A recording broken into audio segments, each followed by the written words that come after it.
lulusan dari SMK Pura Pekanbaru. A'udzubillahi minasyaitonirrajim. Bismillahirrahmanirrahim. Assalamualaikum warahmatullahi wabarakatuh. Innal hamdalillah nahmaduhu wa nasta'inuhu wa nastaghfiruh wa na'udzu billahi min syururi anfusina wa min sayyiati a'malina. May yahdihillahu fala mudilla lahu wa may yudlilhu fala hadiya lahu. Asyhadu an la ilaha illallah wahdahu la syarika lahu wa asyhadu anna Muhammadan 'abduhu wa rasuluh la nabiyya ba'dahu, amma ba'd. Yang pertama-tama dan yang paling utama, setinggi puja sedalam syukur, marilah kita bersyukur kepada Allah Subhanahu wa taala, yang mana nikmatnya tidak bisa diukur-ukur. Walaupun dia seorang insinyur, seorang gubernur, apalagi seorang penggali kubur yang nantinya akan digempur di dalam kubur laksana nasi menjadi bubur. Yang kedua, sholawat bertangkaikan salam, berpucukkan rindu, berbungakan kasih sayang. Tak jenuh-jenuhnya kita hadiahkan ke roh baginda alam, putranya Abdullah, buah hatinya Aminah, Habibullah, kekasih Allah, intannya kota Mekah, mutiaranya kota Madinah, yakni baginda besar Muhammad sallallahu alaihi wasallam. Yang mana beliaulah yang telah membawa peradaban zaman dari zamannya jahiliyah hingga zamannya Islamiyah, dari zamannya kegelapan hingga zamannya terang benderang yang disinari oleh iman dan Islam.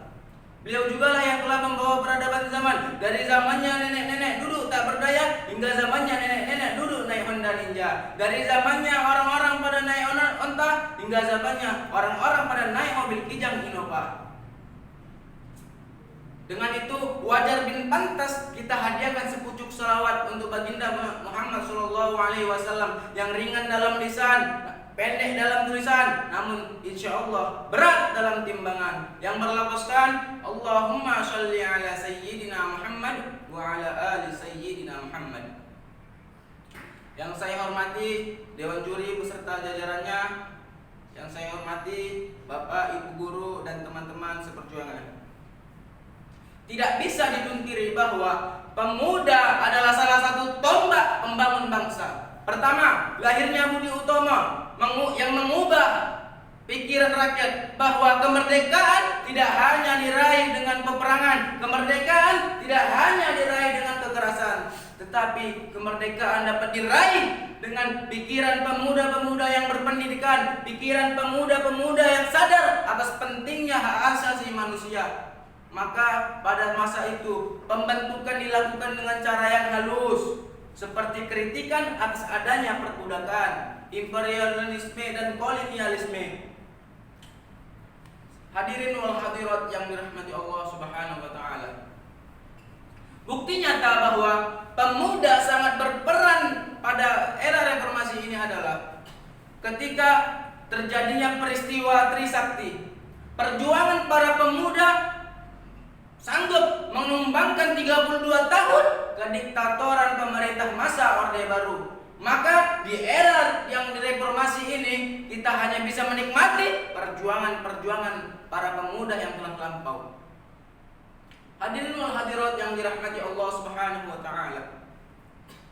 Generasi muda bukan hanya sekedar anak-anak muda, akan tetapi generasi muda adalah mereka yang mampu menggantikan generasi sebelumnya, mereka yang mampu memberikan perubahan yang lebih baik dari apa yang telah diraih oleh generasi sebelumnya. Sebagaimana yang telah dikatakan oleh Allah, sebagaimana yang telah dikatakan Nabi, syubbanul yauma rijalul khad. Pemuda hari ini adalah pemimpin yang di masa yang akan datang. Lalu apa peran generasi muda di era reformasi ini?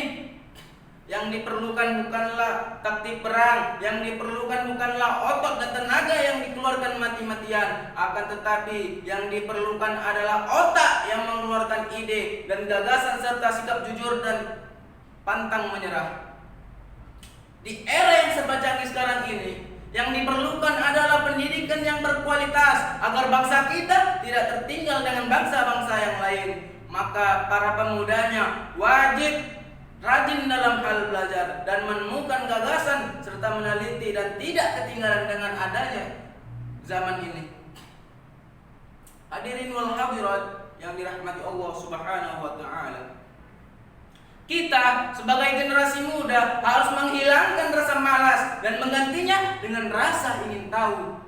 Kesuksesan tidak hanya diraih dengan otak, akan tetapi kesuksesan dapat diraih dengan kerja keras. Sebenarnya pemuda kita bisa, pemuda kita mampu seperti bangsa-bangsa yang lain. Misalnya teman-teman semua sudah mampu membuat mobil sendiri, sudah mampu membuat antivirus sendiri. Bahkan setiap olimpiade pun kita banyak meraih medali-medali. Namun yang membuat kita tidak maju adalah pemuda kita tidak mampu menghargai karya bangsa kita sendiri. Itulah salah satu kesalahan yang ada di bangsa kita sekarang ini. Hadirin wal hadirat yang dirahmati Allah Subhanahu wa taala. Intisari dari pidato saya hari ini ialah kita sebagai generasi muda harus bisa menghargai karya bangsa kita sendiri, dan kita harus meningkatkan kualitas pendidikan kita agar negara kita tidak tertinggal dengan negara-negara yang lain. Mungkin hanya segini pidato singkat saya. Apabila ada kata-kata yang salah saya mohon maaf. Apabila ada sumur di ladang, bolehlah kita menumpang mandi. Apabila ada sumur yang panjang, apabila ada umur yang panjang, bolehlah kita berjumpa lagi. Apabila ada jarum yang patah, tolong jangan dimasukkan ke dalam peti. Dan apabila ada kata-kata saya yang salah, mohon maaf, jangan dilaporkan ke Pak Polisi. Ila liqa ma'as salamah, akhirul kalam, assalamualaikum warahmatullahi wabarakatuh.